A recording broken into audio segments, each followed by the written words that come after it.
మహాప్రసాదానికి సంబంధించి ఇది మీకు ప్రత్యేకించి నేను చదివి వినిపిస్తాను మీకు.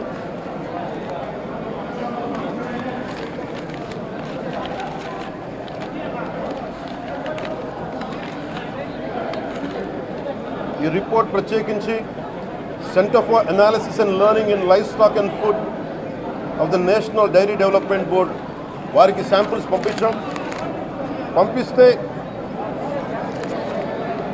ఇది వాళ్ళు తెలియజేసింది స్టాండర్డ్ వాల్యూ లిమిట్స్ ఎలా ఉండాలి అని వాళ్ళు చెప్పారు. ఏం చెప్పారంటే pure milk fat shall have a reading between 95.68 to 104.32, but all the ghee samples had values around 20, which means the ghee is highly adulterated.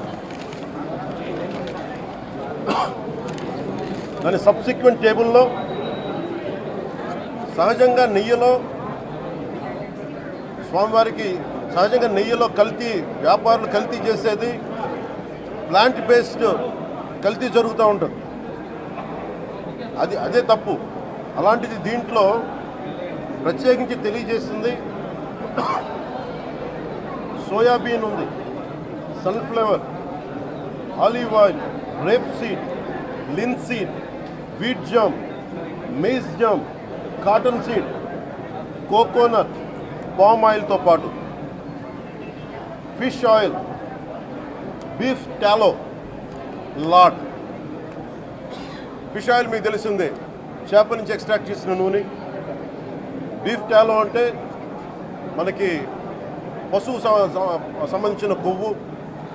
అలాగే లాడ్ అంటే మన పందికి సంబంధించిన కొవ్వుని.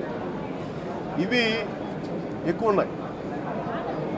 ఈ దారుణం ఏంటంటే శతాబ్దాలుగా పోరాటం చేస్తున్నారు అయోధ్య రామ మందిరం కోసం. దానికి కూడా వీళ్ళు 1,00,000 లడ్లు ఇలా బీఫ్ తోటి, పిగ్ ఫ్యాట్ తోటి,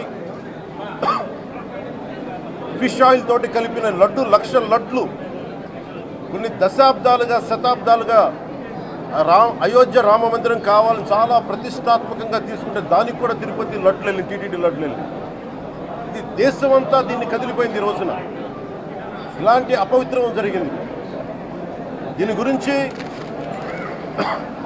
ప్రస్తావిస్తే రిపోర్ట్లు బయటకు వస్తాయి. వైసీపీ నాయకత్వం కానీ ఇది రాజకీయ లబ్ధి కోసం చేస్తున్నారని ఒక మాట మాట్లాడుతూ ఉన్నారు. వైసీపీ నాయకులకి కానీ వారి మద్దతుదారులు కానీ నేను మనస్ఫూర్తిగా మీకు తెలియజేస్తున్నాను. రామతీర్థం గొడవప్పుడు 219 గుడుల్ని మీరు అపవిత్రం చేసినప్పుడు మీ పాలనలో ఒక సగటు హిందువుగా నేను గొంతెత్తి పోరాటం చేయాలి అంటే రోడ్ల మీదకి ఆ రోజే వచ్చామని గుర్తుపెట్టుకోండి. ఆ రోజు కూడా రామతీర్థం రాముల వారి విగ్రహాన్ని మీరు నరికేసి అర్చకులు చేతిలో పట్టుకున్నప్పుడు చాలా బాధ ఉంది. కానీ ఆ రోజు కూడా దాన్ని రాజకీయ పరంగా మేము తీసుకెళ్ళాల. దోషులకి శిక్ష పడాలి. వీళ్ళెవరో కనుక్కోండి, ఈ రోజు వరకు మీరు పట్టించుకోవాలా. ఇది మేము చెప్తూనే ఉన్నాం. నిజంగా చెయ్యాలంటే ఈ ప్రస్తావన ఎందుకు తీసుకొస్తున్నానంటే